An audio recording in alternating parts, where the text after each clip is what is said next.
Alappuzha Vandanam medical college ആശുപത്രിയിൽ കാലിൽ മുറിവുമായി എത്തിയ രോഗിയുടെ കാൽവിരൽ മുറിച്ചു മാറ്റിയ സംഭവത്തിൽ പ്രാഥമിക അന്വേഷണം പ്രഖ്യാപിച്ച ആശുപത്രി സൂപ്രണ്ട് അന്വേഷണത്തിനായി 4 അംഗ സമിതിയെ നിയോഗിച്ചു കഴിഞ്ഞു. രോഗിയുടെ മക്കൾ നൽകിയ പരാതിയിലാണ് ഈ അന്വേഷണം ഏർപ്പെടുത്തിയിരിക്കുന്നത്. ആലപ്പുഴയിൽ നിന്ന് അശ്വിൻ പാലാഴി തത്സമയം ചേരുകയാണ്.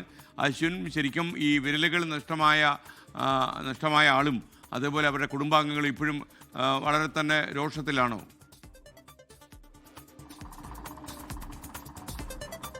Good morning. സ്വാഭാവികമായും അവരുടെ രോഷം ഇതുവരെ അടങ്ങിയിട്ടില്ല. കാരണം ഈ സംഭവവുമായി ബന്ധപ്പെട്ട് കാലിലൊരു മുറിവ് പറ്റിയതുമായി ബന്ധപ്പെട്ടാണ് 27-ാം തീയതി അവർ ആശുപത്രിയിൽ എത്തുന്നത്. പിന്നീട് 2 ദിവസത്തിന് ശേഷം ആ മുറിവിലെ കെട്ടഴിക്കുമ്പോഴാണ് 2 വിരലുകൾ മുറിച്ചു മാറ്റിയ സംഭവം ആ വീട്ടുകാരും രോഗിയും പോലും അറിയുന്നു. സ്വാഭാവികമായും അവർക്ക് രോഷമുണ്ടാകും. ആ രോഷം അവർ ആശുപത്രിയിൽ സൂപ്രണ്ടിനോടക്കം പറയുകയും ചെയ്തു. ഔദ്യോഗികമായ പരാതി ഇന്നലെ തന്നെ നൽകുകയും ചെയ്തിരുന്നു. ജില്ലാ മെഡിക്കൽ ഓഫീസർക്കും ആശുപത്രി സൂപ്രണ്ടിനുമാണ് പരാതി നൽകിയത്. ആശുപത്രി സൂപ്രണ്ട് ഡോക്ടർ ഹരികുമാറാണിപ്പോൾ ഒരു പ്രാഥമിക അന്വേഷണത്തിന് ഉത്തരവിട്ടിരിക്കുന്നത്. ആശുപത്രിയിലെ വിവിധ ഡിപ്പാർട്ട്മെന്റുകളുടെ മേധാവികളെ ചേർത്തുകൊണ്ടാണ് 4 അംഗ സമിതി രൂപീകരിച്ച് അന്വേഷണം നടത്താൻ നിർദ്ദേശം നൽകിയിരിക്കുന്നത്. സമിതി ഇന്നും നാളെയുമായി നടത്തുന്ന അന്വേഷണത്തിന്റെ റിപ്പോർട്ട് നാളെയോടുകൂടി മെഡിക്കൽ ആശുപത്രി സൂപ്രണ്ടിന് നൽകും. അതിന്റെ അടിസ്ഥാനത്തിലായിരിക്കും തുടർ നടപടികൾ നടത്തുക.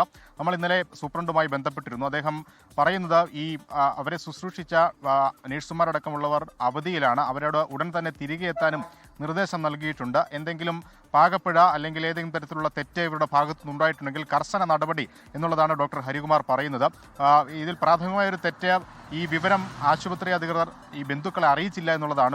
സ്വാഭാവികമായും വിരലുകൾ മുറിച്ചു മാറ്റുകയോ അത്തരത്തിലുള്ള എന്തെങ്കിലുമൊക്കെ നടത്തുമ്പോൾ കുടുംബത്തിൻ്റെ രോഗിയുടെ കൺസെന്റ് ആവശ്യമാണ്. ആ കൺസെന്റ് തേടിയില്ല എന്നുള്ളതാണ് ഗുരുതര പിഴവ്. അതിൽ എന്ത് നടപടി ഇനി സ്വീകരിക്കുമെന്നുള്ളതാണ് അറിയേണ്ടത്.